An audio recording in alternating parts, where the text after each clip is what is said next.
Coming to you straight from the Rio Grande and beyond. Broadcasting to the four corners of the globe. So grab your seat, your coffee, or your sundowner. Okay, everybody, here we go. On point, as always. This is Gloves Off. Gloves Off. Have you ever wondered about what happens in a martial arts studio? Well, you start right away by setting goals, building determination, gaining focus, building skills, all while becoming more fit, gaining confidence, and learning self-defense. Buitron Academy is a school where attitude meets aptitude. So give us a call at 956-401-4868. Back at you, Gloves Off. I'm Paul Buitron. I have a great guest and a dear friend of mine, and one that's going to be your all's next mayor. God wills it, you guys go out and pull out the vote. How we doing? Good. You doing good, man? Good. We're doing very well. Yes. Well, congratulations being in the runoff. Thank you very much. It's been a journey. It's been a really nice, full of events. I've got a lot of whole new friends and new family, so it's been quite a ride. A campaign is a work in progress. A campaign it's a layer on a cake, and you just build it. And we started this journey knowing what we were getting into, and knew that it was going to be difficult. When you have 10 candidates, that's a lot of candidates. And you had a couple of candidates they're good guys. There were some good guys in there that went in there. But unfortunately, it's just like a race. Some people make it, some people don't. That's right. Unfortunately, now that you're in the runoff, and your opponent is Dr. Trevino, correct? Dr. Victor Trevino, that's correct. But tell me this, as mayor, let's say you're already seated in there, what would you change differently that's wrong right now with the city? Because there's a lot of people that are really upset with what's going on with the city. Well, we need to fix water issues. So when you turn on a tap at home, you expect good, clean water. Absolutely. And that's my goal. We got to fix our water system. That's not that they're are not fixing it right now. They're in the process of putting all that together. One of the things that we did is try to start replacing a lot of the old pipe. The one in front of my house is as old as my house. My house was built in 1952. And so we need to start a systematic way of replacing all of those water lines. And it'll be a while. It's like fixing your house. You're gonna paint it one year, the next year you're gonna do the inside, the next year you pick a room, and this is a long-term process. And when we finish, we start over again. And it's a process that unfortunately they kicked the can down the street for so many years, and now it falls into your all's lap, and it kind of just everything Right. just happened.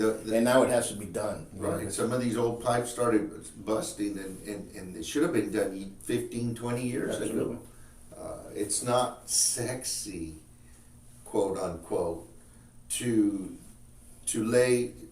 fix a pipe. Why? Because once you open up the ground and you replace it, and then you put it back and put the street over it, people don't know that you did something.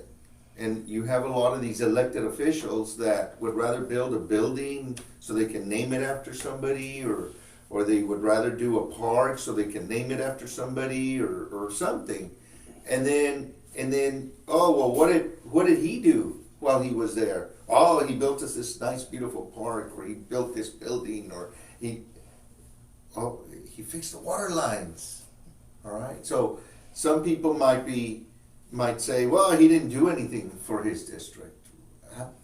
Look into it. Yeah, no. There's a lot of work that goes into city government. And believe me, it's not all city council members have made errors in that sense, but some have, and unfortunately, it's cost the city. Well, when it came to, by the way, my little Merc fan fell down.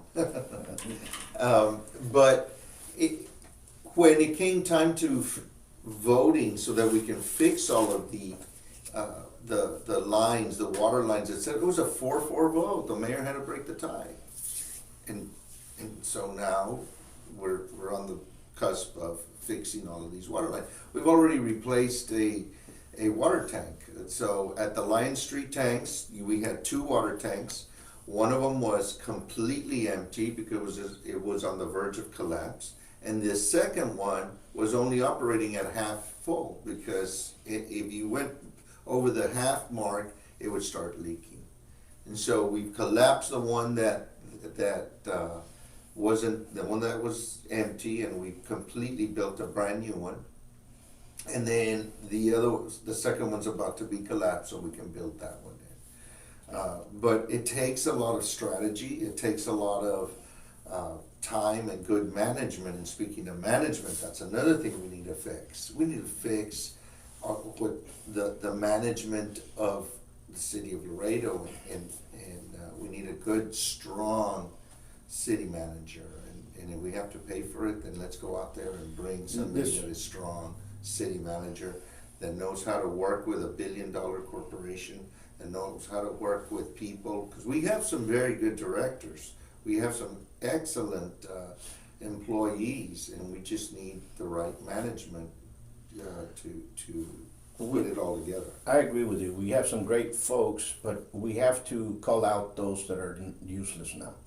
Well, Not useless, but are no longer feasible, or been there for a long time. Well, the thing Not is bringing that no ideas. Let's call them out. Well, the thing is that you have city personnel that are working, and then you have some elected officials that like to interfere within that work, and the elected officials need to set policy, set guidelines, and let the people work. Absolutely. Let them work. Absolutely. Let the directors work. Let the city manager, the assistant city managers, and it trickles down. You have a strong city manager directing people. It's like a well-oiled machine. You just work at it, and it starts at the top. Starts at the top. That being said, we've got our work cut out for us, because we need a good mayor. The mayor is the face of the community in good times and in bad times. Absolutely. When we need one that's not going to hide from the community. We need one that's accessible to the community, one that represents the community. You need a mayor that can talk to the citizens at any level, but at the same time go to Austin and Washington, D.C., and go over there and bring back some of those dollars that we send up to Washington. Bring them back to Laredo. That's something that had come up of age, and going back, a lot of these grants for the water were not even, they didn't even try to get them. Well, no, the Water Development Board is what you're talking about. Those grants were submitted. There's only so much money that everybody's trying to get at. And the city submitted about 13 projects for the Water Development Board. As a matter of fact, about 3 of those projects were my projects for replacing water lines. And of course, we wanted to get at the money that the state has to give to municipalities. The thing is, because they got a set amount of money, they have priorities in cities. Laredo was not considered one of the poor cities. We're not a poor city. Oh, we might talk about, Laredo. No. Laredo is in good shape. We have a strong financial outlook for the city. We work on balanced budgets.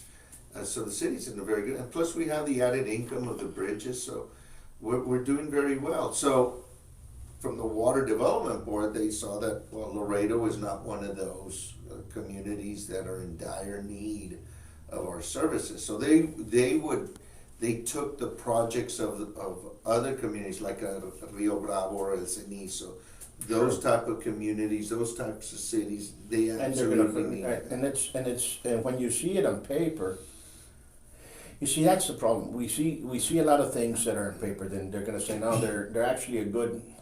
They're stable. They're actually good. They don't need help. But when they actually see it, you're like, when you're on the ground and you see what's happening, it's totally 2 different stories. So, and I think that's what happened with the state and what's happening over there. So I think that there has to be more communication skills or more leadership. I'm not saying in the city as Well, the elected Laredoans officials, need to feel but in good the- about being Laredoans. That's the Oh, problem. we toot our horn, but That's Laredoans the problem. need to feel good about being Let me tell you one Laredoans. thing right now. That's and why the mayors are really important. let me tell you right now, and there's a lot of Eric. Laredoans right now that are scared of a lot of the people that are going into office. They're actually afraid of what's going to happen to Laredo. They actually think Laredo's going to go under.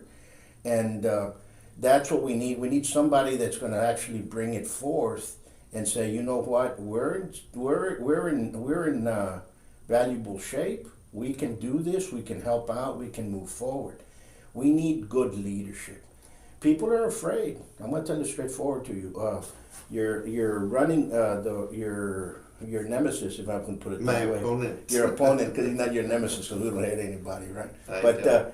But he shut down the city during 2020. During the 2020, during the pandemic, he he shut was it on down. record. During the pandemic, he was on record to shut down the city, shut it all And down. let me put it to you this way, and folks, not because our next mayor is here sitting down with us, but I'm going to tell you this: there were only 2 city councilmen that actually cared for the small businesses during the time of closing, and you can see it on the video. One was you, and the other one was Vidal Rodriguez, and you stood fast with all the businesses, even when you had those 175 doctors that wrote in letters that they wanted to shut everything down. When they lied to us, I'm telling you this, Mark, they lied to us saying that it was the small businesses that were causing these spikes, when it was the illegals that were in Holdings Institute. And then it was 300, and everybody wanted to shut everything down. Lies come back and haunt you. The truth is that. The thing is, this pandemic hit everybody. Yes. It did not just the immigrants, but it hit everybody. Of course. The big block stores, small business, it just hit everybody. And eventually, we've reached herd immunity, etc. But the city was talking about shutting down, closing everything. And I said, oh my God, we can't do something like that. Vidal was a huge ally in this. And so we said, our constituents need to work. Our constituents need to pay bills. We got to pay the rent, we got to pay the water, we got to pay the light, we got to pay the groceries. Some of my constituents live paycheck to paycheck. We don't have those type of funds, those savings that can keep us shut down for weeks, months, and months. Exactly. My constituents need to go work, and I needed to go work. And so I wasn't about to let that happen. And you didn't, and And you we stood, did it. and We you were- stood, we were and you stood successful steadfast. we And you were stood successful. steadfast, and we talked a lot, and we conveyed a lot about all the situations that was going on. I want to thank one nonprofit group dramatically, because a lot of people were going down that rabbit hole. They were going down into the rabbit hole of depression. Geez, not known because you're here. I was on the phone with several people that have small businesses there. Mhm. One of them was about to put her life out because of that. I was calling her brother on my wife's phone, talking to her here on my phone, and texting her brother, "Hey, you better go over there right now." You know what I'm saying? Those were trying times, absolutely. And believe me, people don't think about that. And what you would get from folks, and especially this individual, you all are the enemies. You all are the ones causing this. Small business owners, you all are non-essential. Hey, párale, ¿cómo que non-essential? We're the backbone of our I was community. right? concerned about people like you. You have an academy. You have a martial arts academy, and it requires for you. It's also an exercise. It clears your mind. It clears your Absolutely. your body, and so how could we shut organizations like that No, down? and there's a lot of organizations, there's a lot of, in the city helped out in somewhat, but it went drastically upon that. So right now people are scared when they see people's names of those that were effectively trying to stop them. A lot of business owners are saying, no, people that are going to vote for individuals like that were the ones that were still getting a paycheck. See, that's the thing about the mayor. The mayor, again, the face of the community. The mayor has to look at all facets, not just have blinders on. We have, yes, the pandemic, there was a lot of uncertainty, there was, what do we do here? But cool collective heads prevailed, and it wasn't one extreme or another extreme leading that charge. You got to sit down, you have to analyze the situation, and then move forward, because you can't have the blinders on as a mayor. A mayor is there to look at all and have a calm, collective thought process so that good decisions are made. And so that was one of the things that we were doing on council, is analyzing the situation and putting the extremism to different areas so that we could better see what was going on so we can make those good decisions. Absolutely. And and we have to start looking at what's actually coming out on out there, like you said. We need a strong mayor that's going to be out there. Right now we're getting hit with another issue, and those are opiates. We have fentanyl that's coming in across the border that at a massive. I've been advocating for more boots on the ground. We need that now. We need to advocate. That's more deaths. The federal government, because we got to stop a lot of these fentanyl opioids coming through our borders. Absolutely. We need to stop them. We need to not just stop them at our border, but we got to get to the source of the problem. When you start and work with those governments that are putting them, whose constituents are putting them, making them and selling them out. That's coming straight out from China, being passed straight through Mexico, coming straight through our borders. I mean, there was a border patrolman that I spoke with in August, and he showed me a picture of a bag, and he says, this bag, this bag can actually cause the mortality of all the people in Texas. That's insane. It's insane. The thing is, they're disguising them as gummy bears or something like that. Right now, the trend is that they're powdering it and placing it on a napkin, on a cloth napkin. They'll put it they tie it on your door, so when you grab it, you're knocked out. They rip you off. That's what's going on. But people don't talk about that. People were more scared about the COVID, which the actual mortality rate throughout is 0.05%. And the opiates is killing a lot more kids than that, and a lot more people than that. And we're going to have something that's going to be dramatic here. And we all as a city, and you all as leaders, it's going to hit when you go in as mayor. It's going to hit massively that you all are going to have to put a stop to that. Well, that's why I've been advocating for more boots on the ground. We need to support our law enforcement. We need to support our U.S. Customs and Border Patrol. These people are putting their lives on the line, and we need to give them as much surveillance equipment, as much protection to them as they protect us. And so I'm a huge advocate for that, boots on the ground. I'm a realtor. So selfishly, we advocate for more boots on the ground so they bring us more people, there's more employment, more benefits, and we sell them houses, and they get to go to our restaurants, and they get to go to our grocery stores and have carne asadas, etc. Listen, for those out there that are on that borderline, they're afraid of what can occur to Laredo if we get somebody else inside. How can you assure them you're not going to be that way? Well, accessibility. As people know me, is I'm out there. I'm out there all the time.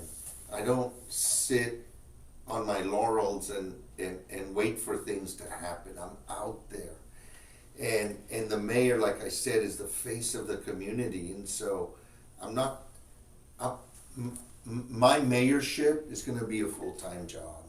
And it has to be, because the mayor is drawn to so many places. There's so many things to do.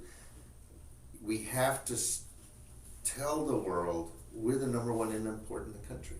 Mm-hmm. The mayor has to have the ability to go out, reach out, and you saw this with Rick Perry when he was governor, is he would take off to California and he would take off to Detroit and say, come build your plant in Texas. We need that. We need that. We need to go and look for the good paying We jobs need that are that. out there and bring them to Laredo. And that's what the mayor has to do.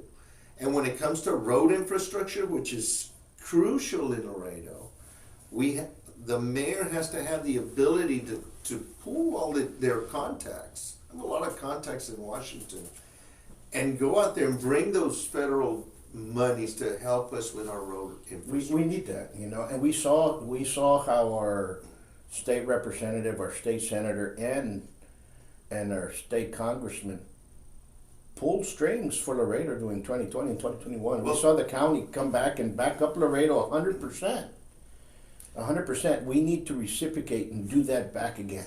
We can't be selfish enough and say, oh, you know what, we're going to do something else because it's pretty. Well, no, right now, let's get back down Well, to let me basics. tell you about the mayorship. So, like I said, face of the community, but we also have a county judge, and that county judge is charismatic, and he's a good face for the county.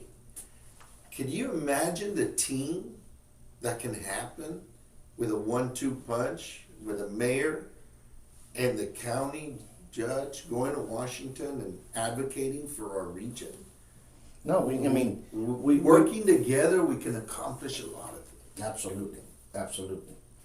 Well, you know, we can sit down here and discuss all the time. You know, we have Merc and I are good friends, and we talk about this constantly. We're always on the phone. But one thing that I suggest everybody to do: think about who you're going to go vote for. There's a difference between where we want to progress to. We can progress to the bad, or we can progress to the good. Want to progress forward into the good? Here's your candidate, and I back him up 100%. And our crew does the same way, you know. And we're with you 100%. Whatever you need, we'll be there. Thank you. You know, you talked about accessibility earlier. I've had my same phone number for over 30 years, and I advertise, since I'm a realtor. I advertise out there. Anybody can always get a hold of me.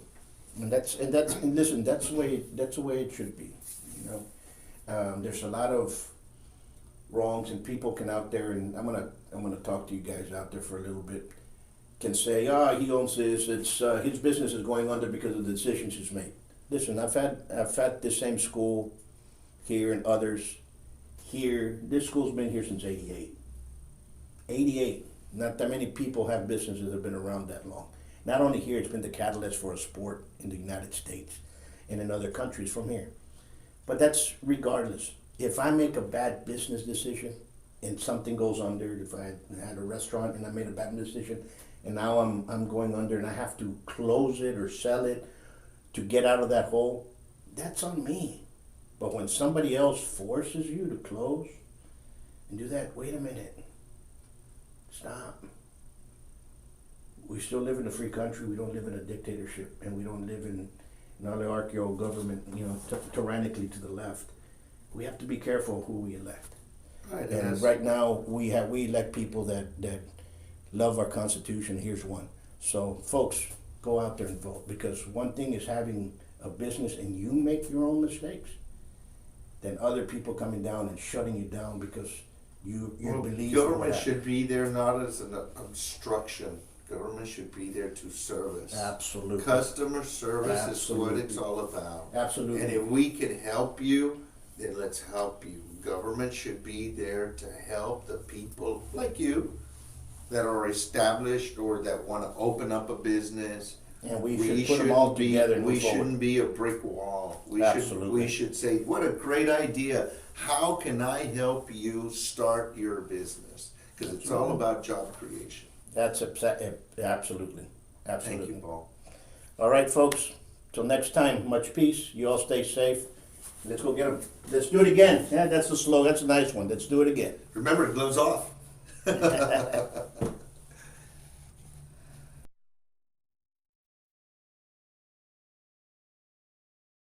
There's a place, a school, an institution where a professor resides. One that for the past 30 years has traveled the world teaching others. A pioneer in America of the fighting science of savate.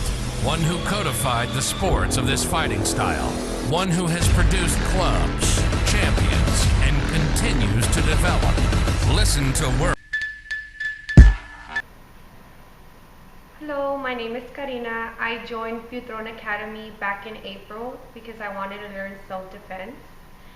I went for Kempo, but then I tried Capoeira and Savate and ended up liking them just as much, so I ended up joining those as well.